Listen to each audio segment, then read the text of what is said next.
My name is Ranger Ethan Mallory, and I have served with the Backcountry Division of the Washington State Parks for the past 7 years. I am recording this account with a word count currently beginning at approximately 24 words, knowing full well that everything I'm about to describe took place in the span of a single October day. A day that began like any other patrol shift and ended with me questioning whether the forest I've worked in for years is still a place I understand.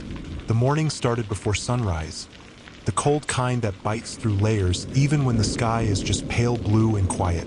I signed out my radio, checked my GPS, logged my patrol route, and hiked toward Ridge Trail 19, one of the lesser-used paths that runs along a narrow spine of fir and hemlock. The seasonal rains had softened everything into a mix of loam and dark mud, and my boots sank an inch every few steps. The air smelled like petrichor, moss, and snow somewhere far off. Nothing felt out of place. Nothing warned me about what the next hours were going to become. I'd been hiking for maybe 40 minutes when the first odd detail appeared. It was small, something most hikers would never notice. A branch snapped behind me, faint but clean, like someone testing their weight on a dead limb. Not an animal noise. I know those. Deer crunch differently. Elk move with a heavy, purposeful rhythm. Black bears tear or huff or thump in ways you learn to distinguish. This was deliberate, quiet pressure applied to a brittle piece of wood. I turned around and stared into the undergrowth. Nothing moved. The fog drifted low and thin, sliding between trunks like the breath of something patient. I kept walking, but the feeling of being watched came quick and heavy. The subtle at first, back muscles tightening, breath shortening even when you're walking at an easy pace. There's a kind of static that builds along the skin. My radio crackled once, hissed, then went silent again. I checked the signal strength, but everything looked normal. Ridge Trail 19 has patchy reception, but I'd heard worse. Another 20 minutes passed before the second sound came. This time it wasn't behind me. It was to my right, parallel to my stride. Someone matching my pace. The forest presses sound in strange ways. Footsteps can feel closer or farther depending on humidity, the slope, or the density of the underbrush. But this wasn't the forest. Someone walked when I walked. Someone stopped when I stopped.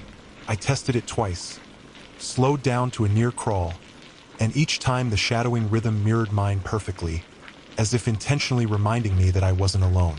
I called out, "This is Ranger Mallory. If you're off trail, stay where you are and respond." Nothing. The woods swallowed the words like damp cotton. I tried again, louder. Still nothing. I should clarify something. This area does get visitors, but on weekdays in late October, Ridge Trail 19 might see maybe 1 or 2 hikers at most, and usually not this early. And those who wander off trail almost always respond the moment they hear an authoritative voice. They're relieved someone found them. Whoever was out there was either hiding or unwilling to acknowledge me. I pushed forward, keeping my breathing steady. The slope dropped at a gentle angle toward a switchback. Morning light filtered through in dull patches, the kind that makes shadows between trees look deeper than they should. My boots left crisp impressions in the soft soil. I kept glancing down at them without knowing why, until I reached a stretch where the mud thinned into a mix of dirt and pine needles. That's when I saw a second set of prints. They weren't mine. About 10 feet to the right of the trail, faint but unmistakable, toe forward, heel sunk, angled slightly inward, human footprints heading in the exact same direction I had been walking. The soil preserved them only partially, but enough for me to trace the outline with my eyes. Adult-sized, deep enough that whoever made them was moving quickly or carrying weight. No boot tread pattern I recognized. Just smooth soles, maybe worn-down hiking shoes or work boots. They appeared for 3 steps, then vanished into untouched pine needles like the forest had swallowed them mid-stride. I crouched, scanning the trees again. Still nothing. No movement, no shaking branches, no low animal trilling. Just the faint whistle of wind slipping between bark. My heart thumped a little faster. The rational part of my mind, the one trained by years of SAR calls, lost hikers, and unpredictable weather, told me this was probably someone cutting through the woods, maybe trying to reach the trail in a straight line. People do that all the time when they're disoriented. But the other part of my brain, the part that had noticed the synchronized footsteps and the unnerving silence that followed, whispered that someone had walked here earlier this morning. Very recently, and whoever it was, they hadn't wanted to be found. I radioed in my location to dispatch, giving coordinates and noting possible unauthorized off-trail activity. Protocol, nothing more. The radio hissed again, then a distorted version of my own voice crackled through, just half a syllable, and the line dropped. I frowned. Radios echo sometimes when two units key at the same moment, but I knew no one else was on this channel right now. I clipped it back to my shoulder and kept moving. The trail narrowed ahead where a fallen cedar forced hikers to duck under its massive trunk. When I reached it, something made me stop. On the bark, just inches from my level, were 4 parallel scratches. Not claw marks, not the random scraping of tools or gear. These ran smooth and shallow, all evenly spaced, each starting strong and fading like whatever made them had retracted pressure as it dragged downward. They were fresh. The exposed wood had not yet darkened. I touched the grooves gently. The wood crumbled slightly, confirming it. I stood up slowly, my skin prickling. In all my years out here, I'd cataloged every kind of wildlife sign from cougar scrapes to bear rubs to the distinctive shredding from a passing elk's antlers. These didn't match anything. They looked intentional, measured. Behind me, a soft footfall pressed into the mud. I spun around so fast my shoulder strap snapped against my chest. The trail lay empty, just filtered light, mist curling like fingers around trunks, and a silence so complete it felt like someone had wrapped the entire forest in layers of thick insulation. I should have called for backup then. Anyone else would have. But something about the situation felt like it needed confirmation, like I couldn't justify escalating until I knew exactly what was moving out there. I turned back toward the cedar, ducked under, and continued up the ridge, feeling the weight of unseen eyes tracking every step I took. That was when I realized the trail behind me had one set of footprints now. The realization hit me like a physical weight. Only my footprints remained on the trail behind me. The second set, those faint toe-forward impressions that had led in the same direction, were gone. Not overwritten, not smudged, gone. As if someone had swept the forest floor clean without disturbing a single pine needle around them. I froze mid-step and listened again, counting in my head, letting my breathing settle until the faint thump of my pulse stopped filling my ears. The forest gave me nothing, not even the quiet shift of a bird. It was like everything holding life had stepped back and was waiting for something to unfold. I tightened the strap on my hydration pack and forced myself to keep walking. I couldn't let my imagination start filling in blanks. I've handled panic-stricken hikers, injured backpackers, and disoriented trail runners who swear they're being stalked by shadows in the trees. Fear can make the forest feel sentient. Fear can turn coincidence into pattern. At least that's what I kept telling myself. Ridge Trail 19 tilted upward into a rocky slope where the mud thinned and the ground dried into patches of gray stone. Footprints would be harder to track here, which should have made me feel better. Instead, the quiet followed me like a living thing. My boots scraped the rock in a way that echoed unnaturally long and thin. Every sound I made stretched just a fraction too far, like the forest was amplifying me and nothing else. The higher I climbed, the more the fog thickened. A band of it clung to the treeline below, but up here it gathered into uneven columns drifting between boulders. It wasn't dense enough to obscure the trail, but it definitely distorted distance. I glanced behind me again and saw only my own prints faintly pressed into patches of dust. No second hiker, no parallel steps, no sign of whoever or whatever had matched my pace earlier. I reached a point where the trail curved along the edge of a steep drop, maybe 60 or 70 feet down into a bed of wet ferns. That's when the noise came again. A single footstep, slow, measured, directly behind me, not beside me, not off in the trees, right behind me. I whipped around, scanning with every sense awake and sharp. Nothing moved, but the sound had been unmistakable this time. Not the crack of a branch or the shift of loose rock. It was the weight of a heel pressing into dirt, followed by the subtle forward roll to the toe. Human, deliberate. I held still as stone. Then my radio clicked. Not static, not distortion. A single click, like someone lightly tapped the transmit button. My hand hovered over it, hesitant to touch it, and for reasons I didn't fully understand, I whispered instead of speaking normally. "Dispatch, this is Unit Mallory. If you can hear me, please respond." Nothing came back. I tried again, voice louder. "Dispatch, confirm copy." The radio hissed once, then settled back into silence. I'd never wanted backup more in my life. My instinct screamed to keep moving. Standing still made me feel exposed, like the air behind me thickened every time I gave it the chance. I adjusted my pace, stepping carefully along the ridge, my eyes flicking from the trail to the rocks to the trees, trying to catch even the smallest sign of movement. I reached the upper overlook around midday. The sun finally broke the fog enough to cast slanted beams across the clearing. This spot usually gave a clear view of the valley below. Rolling green, dense canopy, winding creeks, but today it all looked washed out, like the forest was holding its breath. I took a slow sip of water, letting my nerves even out. Logic said the worst explanation here was a trespasser messing with me. Maybe someone camping illegally or some survivalist type hoping to avoid detection. That alone would justify calling a second ranger. I raised my radio to try again. That's when I heard gravel move on the path behind me. Not lightly this time, not subtle. This was a full step, a solid shift of weight, just out of sight around the bend I'd come from. I turned fast, expecting finally to see someone. But no one stood there. The bend of the trail was empty. The stones lay still, except one. A small piece of shale, no bigger than my thumb, slid another inch before stopping. Something had kicked it, and that something hadn't bothered hiding the motion from me. My breath shortened again. This wasn't wind. The air was barely moving. Something solid had displaced that rock. I forced myself to walk toward it, every nerve screaming that whatever I approached was waiting. The forest pressed around me like a throat closing. I stepped slowly around the bend and scanned the ground. A single footprint pressed into the dusty soil. Not mine. And this time I could see the details perfectly. Smooth sole, no tread, slight inward angle. Same size I'd noticed earlier. The print was deep, crisp-edged, too fresh to be anything but new.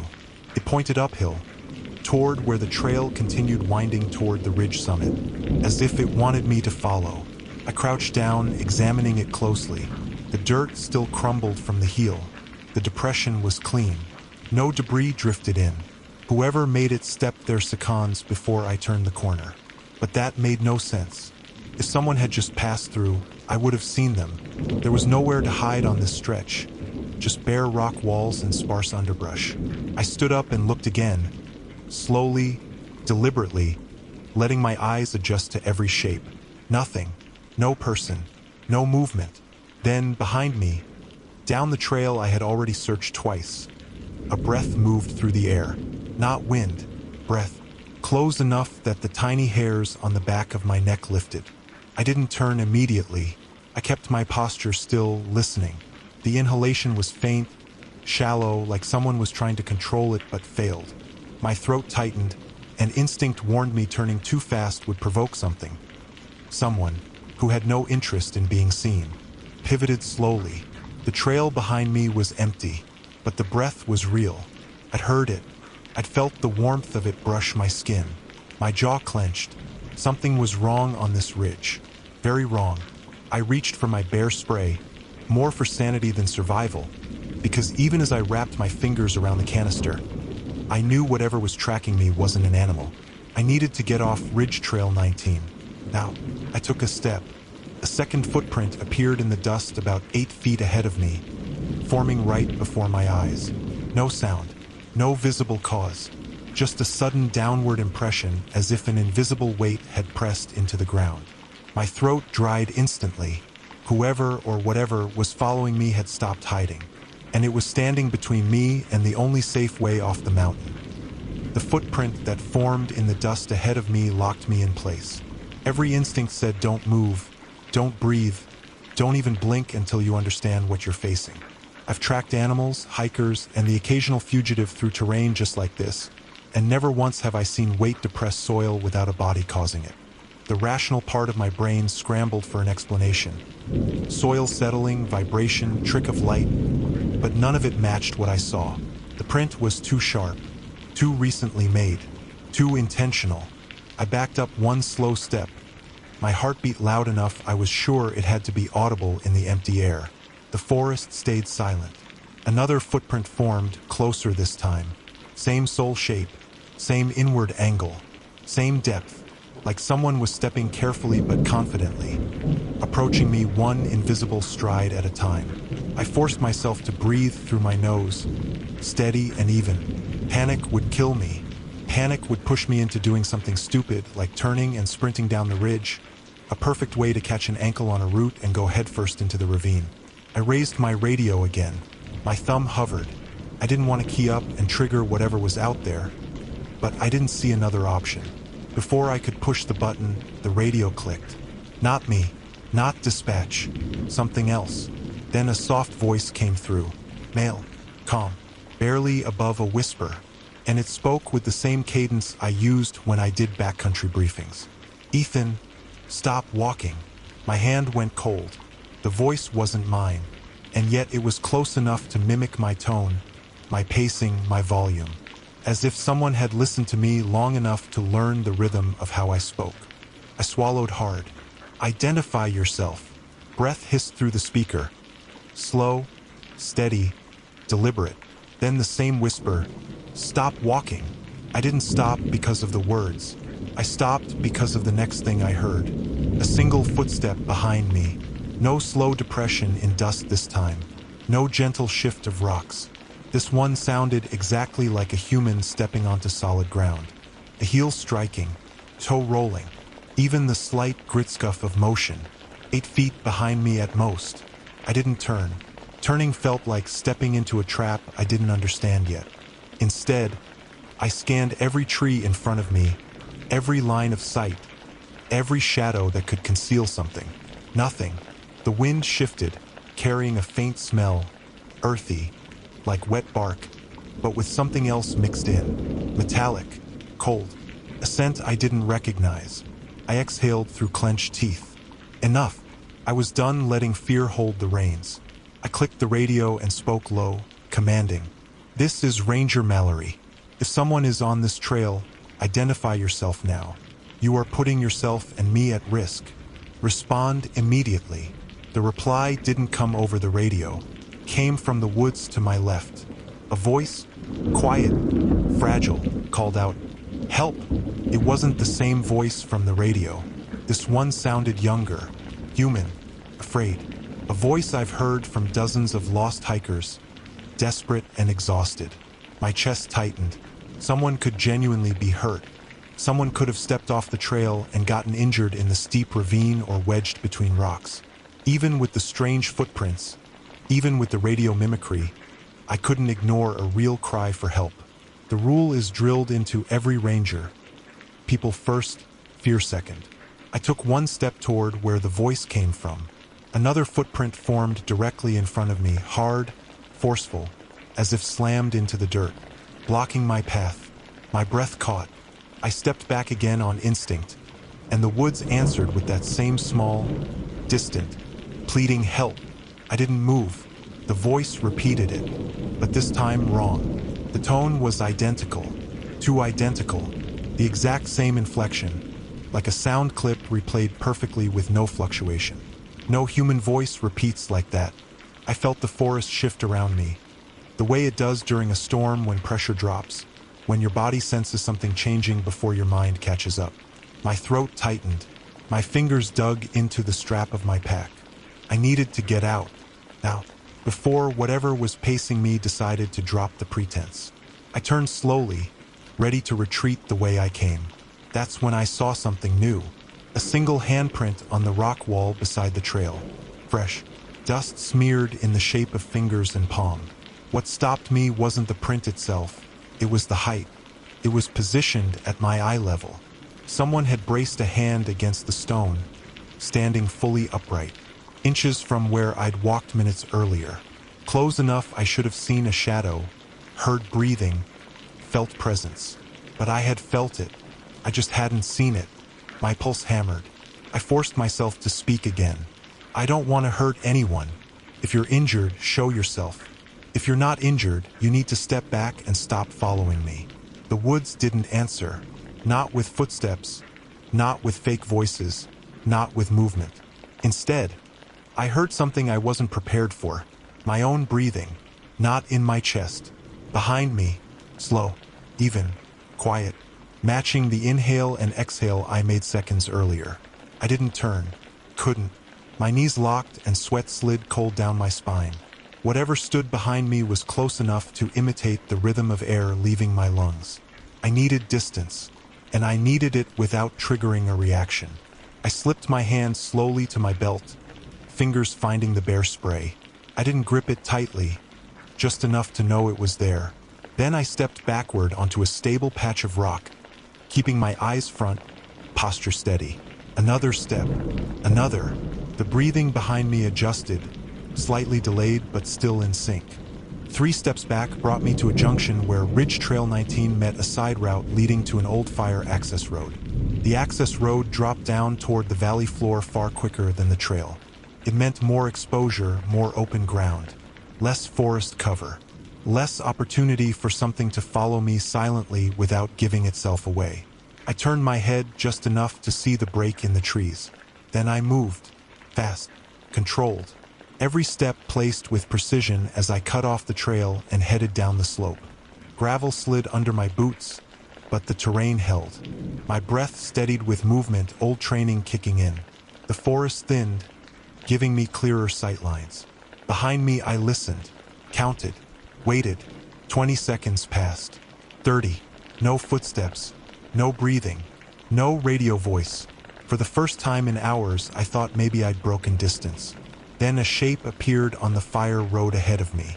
Not a person, not an animal, just a disturbance, like heat shimmer, but vertical, faint, barely there, standing right in the center of the road as if waiting. Waiting for me. My legs froze mid-stride. The shimmer held still. Then it moved, not toward me, around me, as if circling, and in the gravel at my feet, a new footprint pressed into the dust, forming slowly, heel first, then toe, without a single thing visible making it. I didn't breathe. If I was going to survive this day, I needed to stop reacting and start thinking like whatever was tracking me. The footprint at my feet hadn't even fully settled before every survival instinct in my body surged to the surface. Movement would trigger it. Standing still would trap me. I needed a third option, one I'd learned after years of tracking injured animals that react unpredictably when cornered. Control the pace, control the terrain, control the angle. I slowly slid 1 foot backward, shifting my weight to the downhill slope. The fire road here was wider, maybe 12 feet across, hemmed in by scrub brush and boulders, but more importantly, it wasn't soft soil. It was gravel and hard-packed clay, ground that should have made any footsteps, human or otherwise, loud and obvious. Yet whatever circled me made no sound. The shimmer on the road didn't move like a person. It drifted, but not in the way wind distorts heat rising off asphalt. This movement had intention, direction, path. I watched it glide to my right, the distortion thinning, then thickening, then thinning again with each subtle shift. It was like something was passing in front of the world, bending the air, but not fully interacting with it. I crouched slightly, lowering my center of gravity, pretending to adjust my bootlace while actually scanning the ground around me for new prints. Nothing, but I caught the faintest blur, just the edge of motion, sliding behind a juniper bush near the bend. I felt watched, not by eyes, but by attention itself. A kind of pressure, like the air leaned toward me. I forced a steady inhale. I've been stalked by cougars before. They circle, they test, they wait for weakness. But this wasn't a cougar, and it wasn't a person. The silence was wrong, total. Even the usual crackle of insects in the brush felt absent. I took 3 steps backward, slow and deliberate. The shimmer followed. Not fast, not aggressive, just matching. My radio clicked again. My hand snapped toward it, but before I could speak, a voice whispered through. No static, no distortion, just a breath-soft murmur that slid straight under my skin. "Don't go that way." It was my voice. Not close, not behind me, through the radio, perfectly matched. Same gravel in the throat, same controlled cadence I used when giving instructions. Except I hadn't spoken. My fingers tightened around the radio, and I forced the words out. "Identify yourself now." That is a direct command. Silence held for a moment. Then, almost thoughtfully, the voice answered, "Turn around, Ethan." The shimmer drifted to my left again. Closer this time, the distortion thickening like warm air over a campfire. But it wasn't warm here. The temperature felt like it had dropped 5 degrees in seconds. I didn't turn. Turning toward the voice would mean giving whatever was behind me the advantage. I'd already made that mistake on the ridge. Instead, I dropped to one knee and pressed my fingers into the gravel. It was solid, stable. I could run on this. Not fast, but fast enough. I looked down the slope. The road curled toward the valley where the treeline thinned near the ranger station's old service shed. Half a mile away. If I could reach the clearing, I'd have visibility. Open ground, radio line of sight, maybe even enough distance to get a signal through uninterrupted. I stood slowly. The shimmer stopped moving. For a moment, the entire forest felt poised. Then the brush behind me rustled. Not loudly, just the soft shift of leaves under weight. A very real, very physical sound, followed by a breath. A human breath. I didn't think. Thinking was danger now. I pivoted sharply and sprinted down the slope. The gravel sprayed under my boots but held enough traction that I didn't slip. My legs burned instantly from the steep grade, but adrenaline shoved me forward. The trees blurred past on either side as the trail widened into the main access road. I hit the straightaway and kept going, lungs searing, radio bouncing against my chest. Behind me, the footsteps followed. Not silent now. They weren't fast. They weren't slow. They kept exactly my pace. Always the same distance, maybe 15 feet behind me, never closing, never falling back. I didn't look. Couldn't look. The forest around me creaked as wind finally stirred the branches, as if nature exhaled after holding its breath too long. The sound almost felt like relief until another noise cut through it. It wasn't footsteps. It was mimicry. My footsteps. Matching pitch, cadence, spacing, exact replicas, but slightly delayed, like something was replaying the sound I made seconds after I made it. My stomach turned. I pushed harder, forcing speed out of muscles already screaming. The service shed came into view through the thinning trees.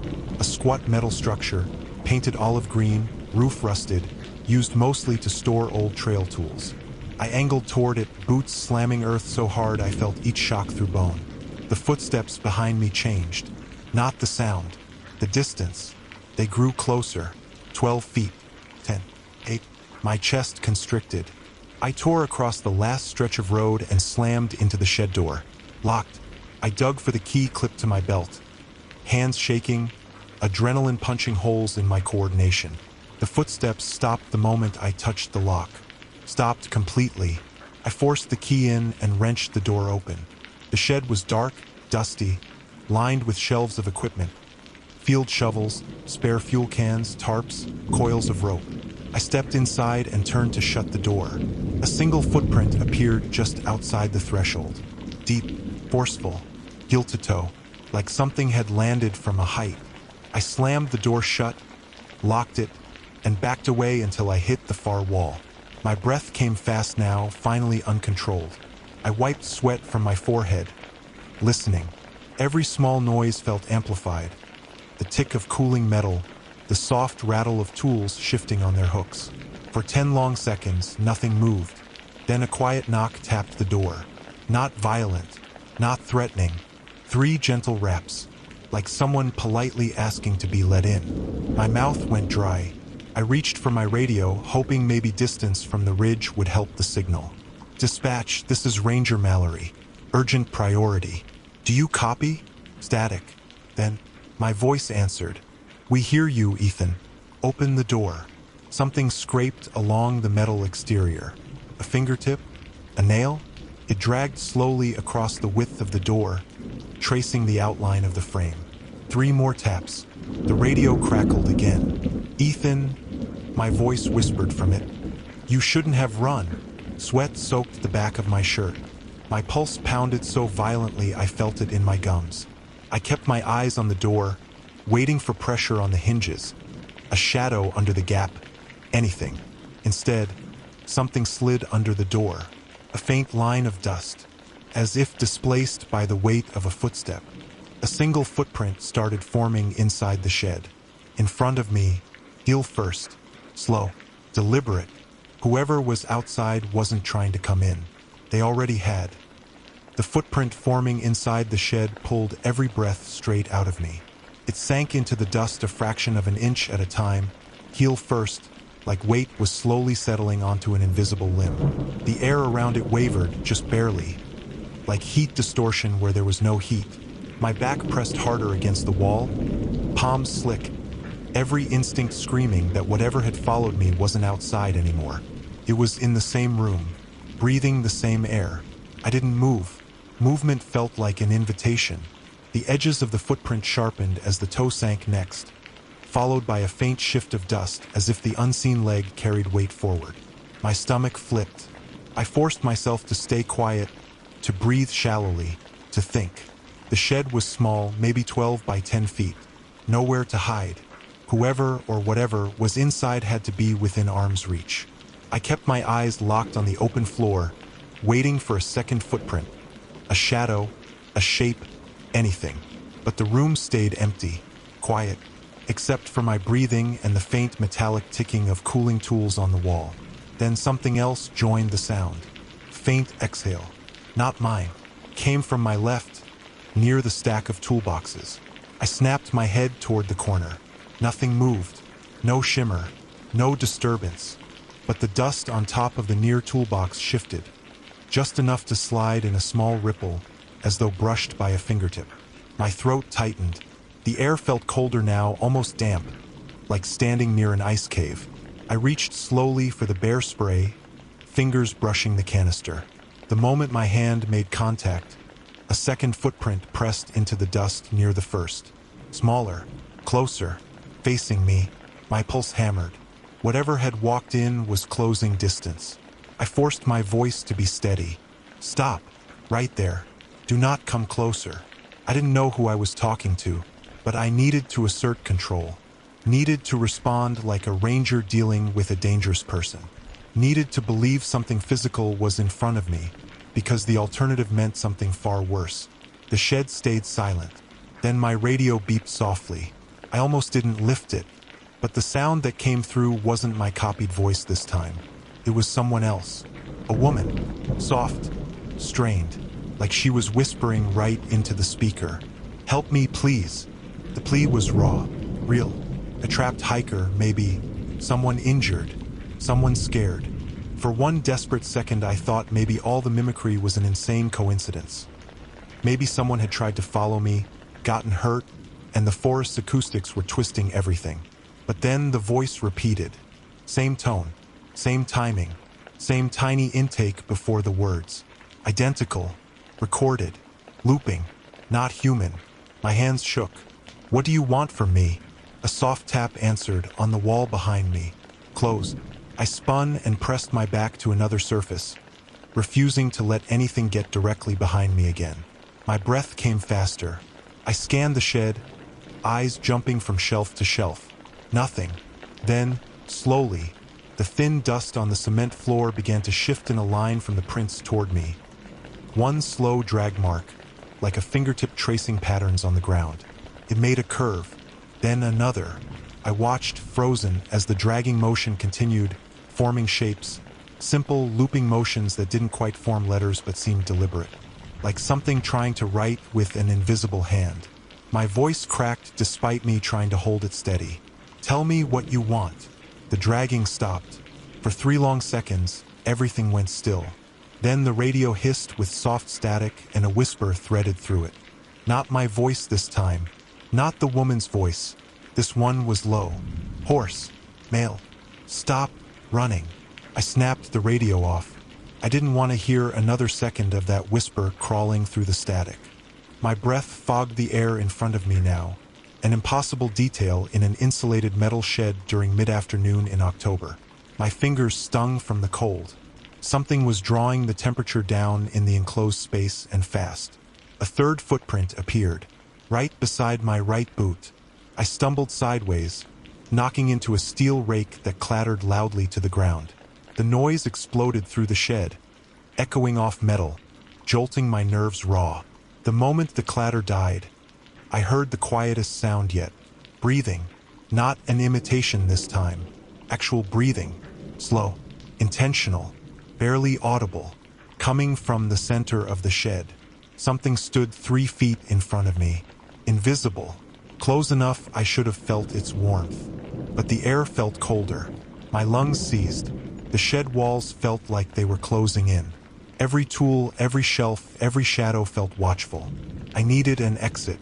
I darted a look at the small utility window near the roofline. Too high, too narrow. The only real exit was the door. The same door I'd locked. The same door something had knocked on. I forced myself to take 1 step toward it. The breathing stopped. A new sound replaced it. Not footsteps. Not the dragging dust. Something even more impossible. Fabric shifting. The soft brush of clothing. Right beside me, my skin went cold. Something stood so close the air displaced around my arm. The presence radiated awareness. Not hatred. Not anger. Something colder. More observational. Like it was studying every tiny motion I made. I didn't dare turn. I reached for the door. My fingers touched the handle, and the lock clicked. On its own. Turning. Unlocking. My heart stopped for 2 beats. The door drifted inward 1/2 inch. Not pushed by wind. Pulled. I stepped back fast, nearly tripping over the rake. The cold presence beside me shifted, like weight turning, redirecting its focus toward the open door. Something outside the shed dragged a foot across gravel. Then another. Slow, heavy steps approaching. Not invisible. Not mimicked. Physical. Human? Couldn't tell. The cold air thickened around me like fog rising off ice. My fingers felt numb. The presence inside the shed didn't retreat from the incoming steps. It didn't react. Stood still, like waiting for something. The steps outside stopped right at the threshold. I stared at the gap of the door, barely open, expecting a hand, a face, a shadow. Nothing appeared. Then the presence beside me took a single step forward. The footprint formed perfectly on the dusty floor. It moved toward the door, as if meeting something, greeting something, 2 silent forces standing inches apart. The air pressure dropped so suddenly my ears popped. The radio crackled again, unpowered, and a whisper bled through. "Ethan, come here." My vision swam. The world felt like it tilted. I grabbed the door with every ounce of strength in me and shoved it open. Both presences reacted instantly. Something brushed my shoulder. Something else shifted behind me. I didn't look. I sprinted out of the shed and into the open clearing, stumbling through gravel, breath tearing in and out of my lungs. Behind me, the shed door slammed so hard the metal rang like a struck bell. But no footsteps followed. The clearing was empty. The forest was silent. And for the first time all day, I wondered if I was alone again, or if whatever had been following me had simply changed its approach. I kept moving through the clearing long after my legs wanted to quit, scanning every shadow, every tree trunk, every stretch of gravel that might hide even a hint of movement. My lungs burned, not from exertion alone, but from the anticipation of something rushing me, grabbing me, stopping me. But nothing came. The clearing lay still, the wind hesitant, the trees almost unnaturally quiet. I forced myself to slow near the edge of the service road, crouching low to hide against a cluster of boulders. My hands trembled as I steadied my breathing. I couldn't assume safety just because I didn't see anything.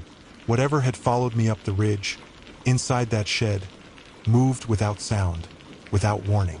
It didn't need visibility to reach me. I listened for a long minute, ears tuned to the tiniest changes. Branches bending, gravel shifting, the faint creak of metal from the shed. Nothing. Then, finally, one sound did rise through the clearing. Birdsong. A single chickadee called from deeper in the valley. Then a second answered. Then the forest exhaled. Leaves rustling, needles swaying. The ambient noise of the woods came rushing back like someone hit a switch. The absence of sound earlier hadn't been coincidence.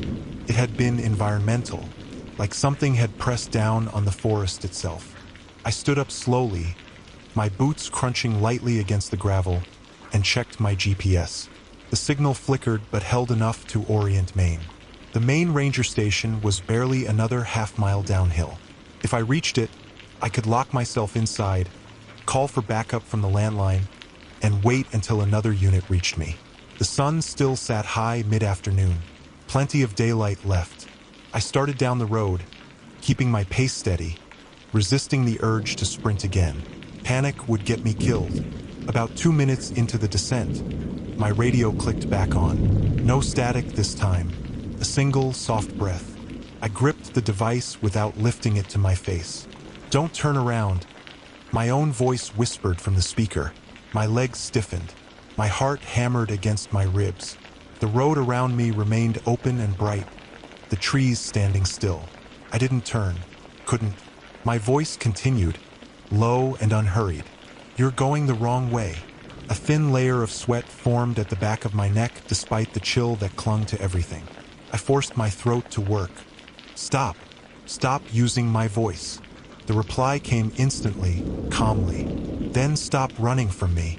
I swallowed hard. I knew better than to talk to unknowns in the field, but this wasn't a trespasser or hiker having an episode. This was something using every tool it had to unnerve me, to control the encounter. I thumbed the radio button just long enough to cut off its channel, then lowered it, refusing to listen further. The voices weren't commands, they were pressure tactics. I kept picking my path down the road, focusing on distance. The station, the safe zone, maybe even cell service. 3 more minutes passed, no radio activity. The forest remained alive with normal noise. My breathing leveled, my thoughts sharpened. I could actually picture making it back. Then something changed. A smell drifted into the air. Metallic, cold. The same scent I'd caught on the ridge, right before the invisible footprints closed in on me. I stopped walking. The forest quieted again.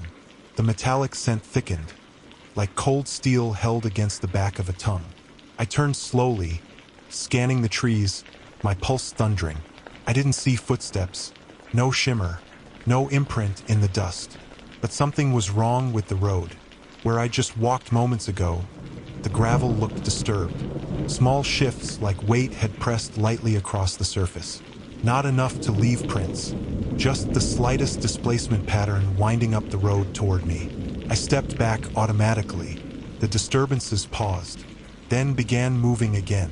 Toward me, not fast, but steady, deliberate.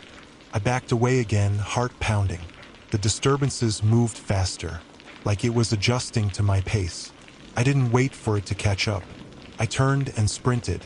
The gravel erupted behind me, stones pinging off each other as something barreled down the path. Invisible but heavy, cracking through the underbrush at speed. Whatever followed me now wasn't mimicking. It wasn't walking in time with me. It was pursuing, closing the distance.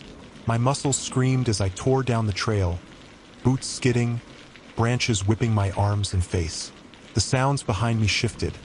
First the rumble of gravel, then the snap of branches, then something heavier, deeper, as though weight slammed into the earth with every stride. I cut a sharp right off the road, diving down a slope toward a cluster of boulders.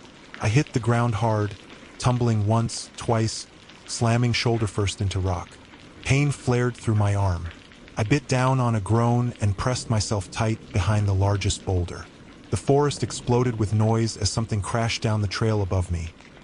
Fast, powerful impacts, like a person sprinting full force down a steep hill with no concern for footing. Pebbles rained down the slope. A branch snapped. A breath, deep, rasped, dragged through an unseen throat, echoed between the trees. Then everything stopped.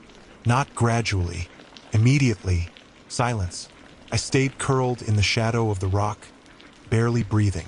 Every second stretched like wire. My shoulder throbbed. Sweat slid cold down my spine. A sound drifted down the slope. Soft, measured. Footsteps. But not running now. Walking. Searching. They moved with slow precision, scanning left, right, angling down the slope, one quiet step at a time. The kind of movement a hunter uses when they know their prey is close. The footsteps approached the boulders. I held my breath so tightly my chest burned. The steps paused directly above me. Then, an exhale warmed the back of my neck. Not inches away, centimeters. My lungs screamed for air. Another slow exhale brushed my skin. I couldn't move. Not yet. Not with it right behind me. Then the exhale stopped, and something even worse replaced it. My own voice, whispered directly into my ear. "I see you." My body jolted with pure adrenaline. I pushed off the ground, bolting forward through the brush, branches tearing at my shirt. I didn't look back. Couldn't. I ran until the trees thinned, until the slope leveled, until the unmistakable wooden sign of the ranger station came into view between the trees. The building stood silent. Still. Safe. Maybe. I stumbled toward it, breath shuddering, heart pounding so hard it felt like it rattled my ribs. Behind me, the forest stayed quiet. Too quiet. I reached the station door, slammed inside, locked it, and backed away. For 1 full minute, nothing followed. No footsteps, no voice, no breathing, just me, alone. And then, on the other side of the locked door, 3 soft knocks, exactly like the ones on the shed. Then my voice said from the other side, perfectly calm, "Ethan, open the door." The 3 knocks on the door were gentle enough that under any other circumstance, I might have mistaken them for a hiker tapping politely for assistance. But in the silence that followed, every tap echoed like a pulse through the wooden frame, vibrating straight into my bones. My voice, my exact voice, hovered just beyond the door, steady and calm, like I was standing on the other side asking myself to let me in. "Ethan," it said again, softer this time, "open the door." I backed away slowly, step by step, until my calves brushed the edge of the radio desk. My chest heaved, my throat tight. I stared at the door, expecting the handle to turn, expecting force, violence, anything. But nothing happened. Whoever or whatever stood outside didn't try to break in. It waited. The doorknob didn't even twitch. "Leave me alone," I said, my voice coming out hoarse. "Get away from here." Silence pressed against the cabin's walls, thick and strange, like the insulation had deepened somehow. My own breathing filled the room. My shirt clung to my back with cold sweat. Then the voice outside spoke again. Not mine this time. A different tone. Flat. Wrong. "Help," it whispered. The same looping, false plea that had echoed from my radio before. I clenched my jaw. The thing was testing me, cycling through the sounds it knew affected me, trying to find cracks in my reactions. I took another step back and forced myself to look around the station. I needed options, weapons, barriers, tools, escape routes. The station was small. Single room, 2 windows, emergency supply locker, first aid station, landline phone, old maps, a heavy steel crowbar lying near the storage shelves. I grabbed the crowbar immediately. The cold metal grounded me. Another knock tapped the door. Then footsteps, not running, walking, circling. Heavy footfalls moved around the outside of the station, crunching lightly over pine needles and gravel. Not uneven or frantic, purposeful, exploring the perimeter as if it was mapping the layout, noting every point of entry. I gripped the crowbar tighter, my knuckles whitening. The footsteps halted directly outside the left window. I turned and froze. Dust drifted down the glass pane, slow, straight down, as if something stood just inches from the glass, breathing on it. My heart crawled into my throat. The glass remained clean. No fog, no handprints, nothing. But the dust's movement was unmistakable. Faint particles drifting off the sill as if disturbed by exhalation. Then a fingertip, unseen, traced a long, slow line across the window. Not scraping, drawing, a deliberate curve, then another, then a vertical stroke. Not letters again, not symbols, shapes, like someone trying to communicate in a language they didn't quite understand. I stepped back again. The dust line on the window shuddered, then stopped. The forest outside went dead quiet. No wind, no birds, no creaking branches, nothing. I thought I'd reached the apex of dread earlier on the ridge. I was wrong. This silence wasn't absence of sound, it was suppression. Like something in the environment was intentionally dampening noise. The landline phone rang. I nearly dropped the crowbar. The shrill tone exploded through the silent station like a gunshot. I stared at the phone on the wall. It never rang. Ever. Park communication went through radios unless we had a coordinated drill. And today wasn't scheduled for anything. It rang again. I swallowed, forced my shaking hand to lift the receiver, and pressed it to my ear. No breathing, no static, just open line silence. "Hello," I forced out. My voice echoed back immediately, but not from the phone. From outside the window, the same tone, same timbre, same trembling. Then a low voice, not mine, slid through the phone line like someone whispering through a tunnel. "You should have stayed." I slammed the phone down so hard it nearly ripped from the mount. Immediately, the radio on my shoulder powered itself on. Static burst, then cleared, and a soft sigh, one I recognized sickeningly well, filtered through. My sigh. "Stop," I said through clenched teeth. "Stop using my voice. Stop watching me. Stop following me." The radio clicked. A response came, not whispered, not distorted, spoken, clear. "Then stop running." The footsteps outside the window resumed, slowly circling the station. My fingernails dug into the crowbar handle. I strained to hear direction, steps moving from left window to the back wall to the right window, each footfall measured and steady. Then they stopped. Not at a window, not at the door, directly above me, on the roof. I froze. The faintest weight shifted across the ceiling, boards groaning softly, dust drifting from the rafters. Whatever was up there was heavy but controlled, crawling or stepping with unnatural precision. I backed toward the corner farthest from the roof access hatch. My breath quickened again. The crowbar trembled in my grip. The roof creaked once more. Then a small knock sounded from overhead. 3 taps, then another, and another, moving across the ceiling, like it was following where I stepped. Tracing me, I pressed my back to the wall, forcing air through tightening lungs. Then silence, a deeper one, heavier, wrong. The kind of silence that means something is about to happen. The hatch above me clicked, slowly, metal turning, the latch lifting. I looked up, dread flooding so hard my vision blurred. The hatch lifted half an inch, just enough for something to peer through. But nothing moved, nothing came down. The hatch held open by something unseen. Then my radio whispered, barely audible, "I'm coming in now." Everything inside me snapped. I lunged toward the front door, fumbling for the lock, yanking it open with shaking hands. I didn't look behind me, didn't breathe. I just ran. Out the door, down the steps, across the clearing. The forest didn't feel empty now. Felt aware, alive, watching. I sprinted toward the service road again, the station shrinking behind me. I didn't hear footsteps chasing me. I didn't hear voices. But the weight of something tracking me, something patient, followed like gravity. The ridge loomed in the distance. The vehicle access road curved far ahead. And I ran straight down the path, lungs burning, muscles screaming, praying daylight would hold long enough for me to reach help. Because whatever followed me wasn't giving up. And it wasn't hiding anymore.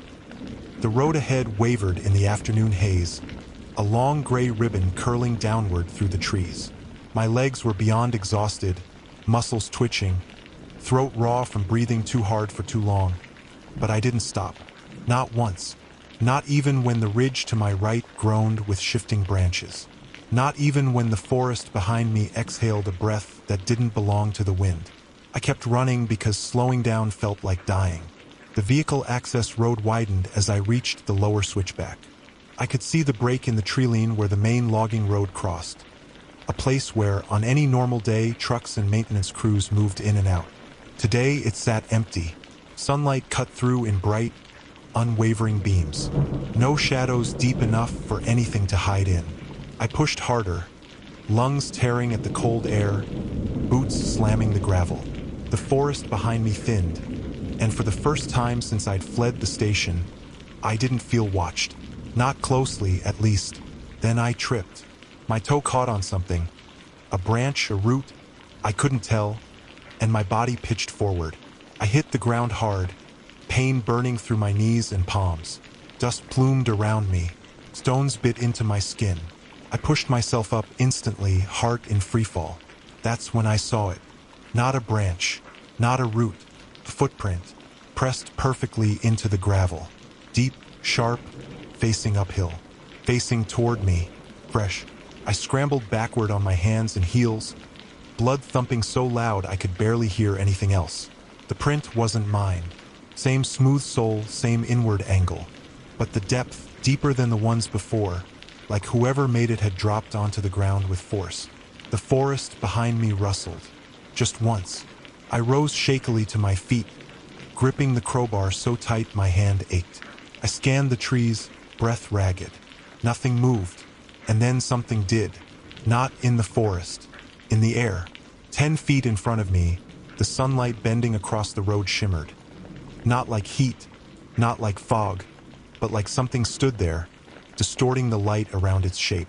The faint, vertical ripple, a suggestion of form. I froze. It didn't move. For a moment, the two of us stood facing each other. Me trembling, it motionless. A single pine needle drifted between us, falling through the ripple and vanishing for a split second before reappearing on the other side. My blood turned to ice. The thing didn't step closer. Instead, the radio on my shoulder clicked again, louder than ever, and my voice whispered from it. Not calm this time, not imitating me exactly, but strained, urgent. Don't go where I can't follow. I jerked the radio off my shoulder and threw it down the road. It clattered across the gravel, skidding until it hit a rock. The voice inside kept talking, words chopped by static, but clear enough to twist my stomach. Come back. The shimmer pulsed once, as if reacting, tightening into a more defined outline. That broke me. I ran. Everything in me fired at once, fear, adrenaline, instinct. My boots hammered the road so violently I almost rolled an ankle, but I didn't care. I ran until the shimmer disappeared behind trees, until the mountain slope dropped away, until the forest noise returned in a flood. At the bottom of the hill, near the junction with the old service trail, I saw the first sign of hope I'd seen all day. A maintenance truck, white, parked crooked, engine off, but unmistakably there.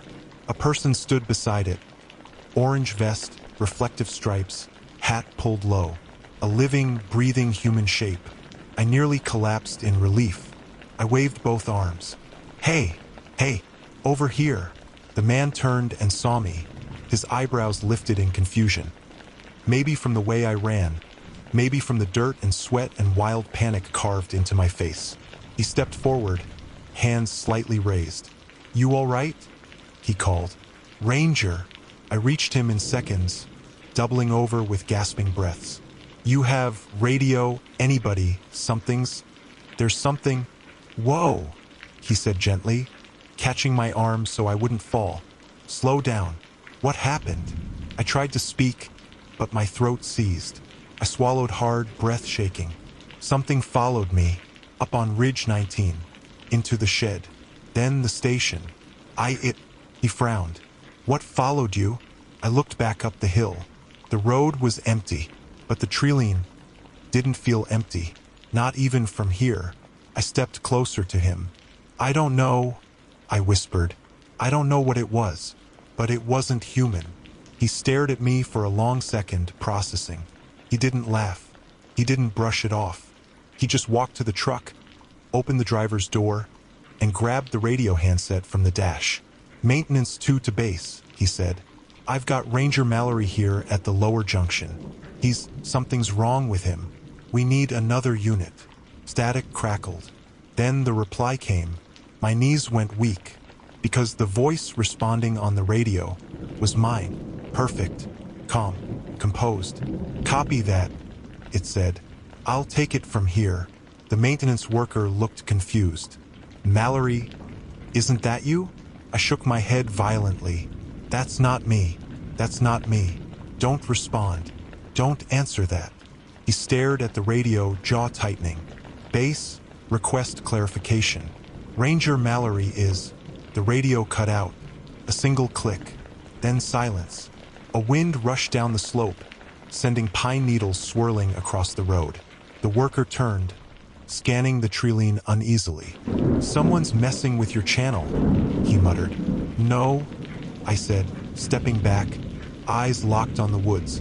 It's not someone. The forest shifted, not visibly, but the air pressure dropped again, almost imperceptibly. Almost.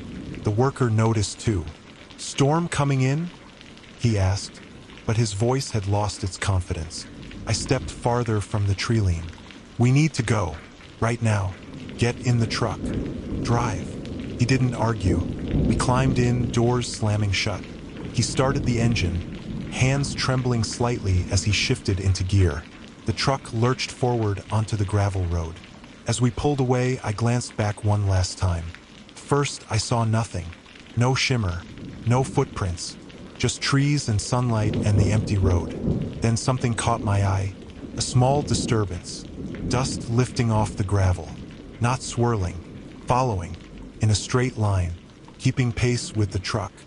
I turned away, heart dropping into my stomach, and stared rigidly ahead as the forest finally, fell behind us. The maintenance worker didn't speak for the rest of the drive. Neither did I, because the thing that followed me didn't stop when we reached the valley floor. It didn't stop when the station came back into view. And as far as I can tell, it hasn't stopped at all. Not yet. Not today. Maybe not ever.